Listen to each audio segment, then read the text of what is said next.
What is going on, YouTube? It is almost 100 degrees out here in South Florida, which means nothing better to do than to go hit a leg day. So I will be certainly sweating today, but that's all good. Like I said, today is a leg day, so I'll be starting on the pendulum squat and we'll see what happens there. I don't know, I might try to go for a heavier set today.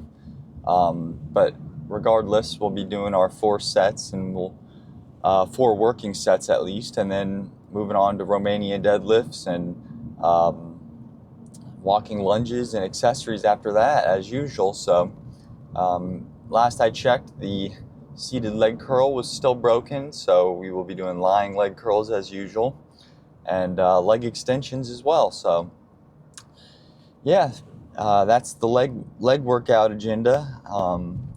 I don't know, I've been kind of a little daunted today by this leg workout.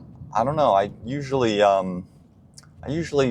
enjoy the pendulum squat more than I do the leg press day or any other leg movement.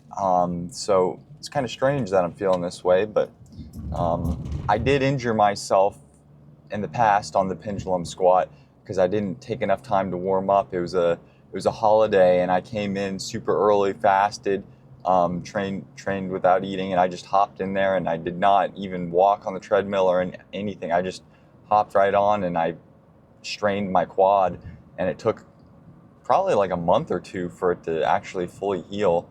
So that really sucks. But yeah, you have to be careful with your warm-ups and stuff as you progress. I remember, especially as you try to progressively overload, I remember back when I first started lifting, I would just, go out and start pulling, whether it's deadlift or squat or bench press. I would just hop straight to the movement, and I wouldn't even do any kind of like warm-up whatsoever.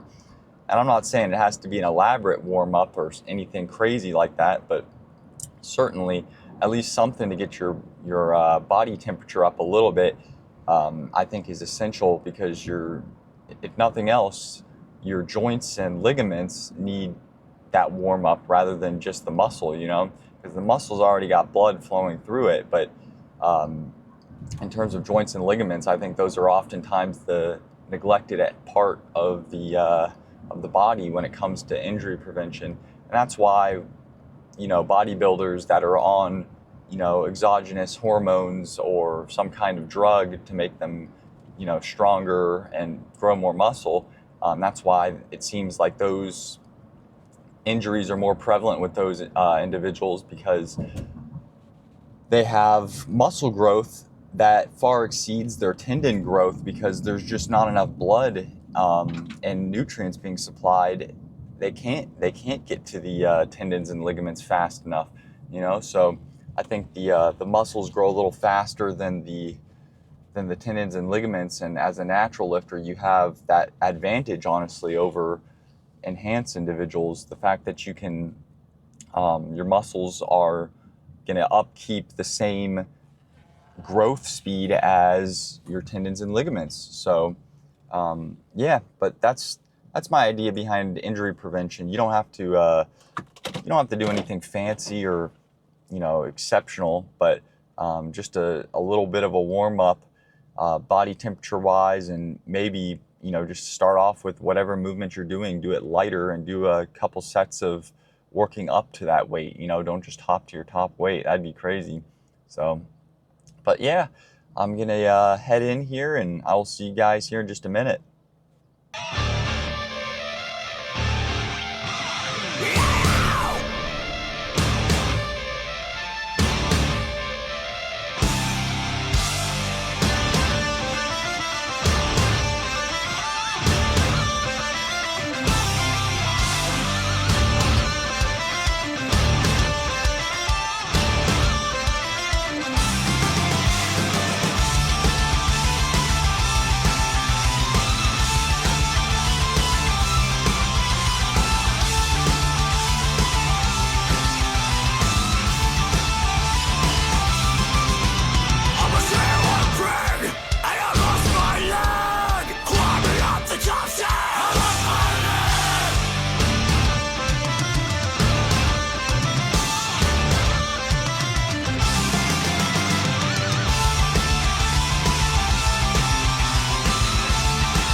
Well, that is a wrap on the leg day. I will say I am feeling considerably better than I did going in. And, that is oftentimes the way it goes. I've preached this 1,000 times. Even though the leg day or the push day or whatever day it is, you may not feel up to it when you go in.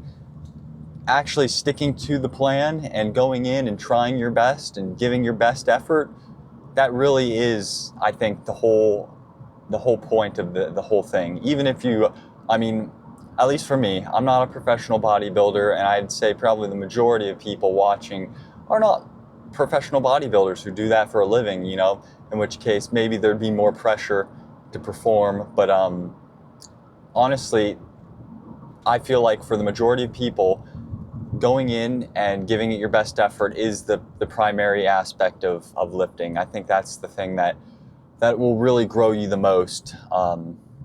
Obviously, you don't want to put all your points into one bucket, but yeah, no, I think that was a great lift. I was not feeling like $1 million going into it. Like I said, I was a little daunted. Sometimes looking at like what you have to do the entire week will discourage you a little bit, but there's nothing to it but to just put one foot in front of the other and just get started on it, So, but yeah, I'm actually happy with the way the weight moved as well. I got my first set, I got 9 reps with 85 pounds. 80 pounds. Yeah, 80 pounds. So yeah, I'm pretty happy with that. I believe that's a lifetime PR. I don't think I've ever hit that before.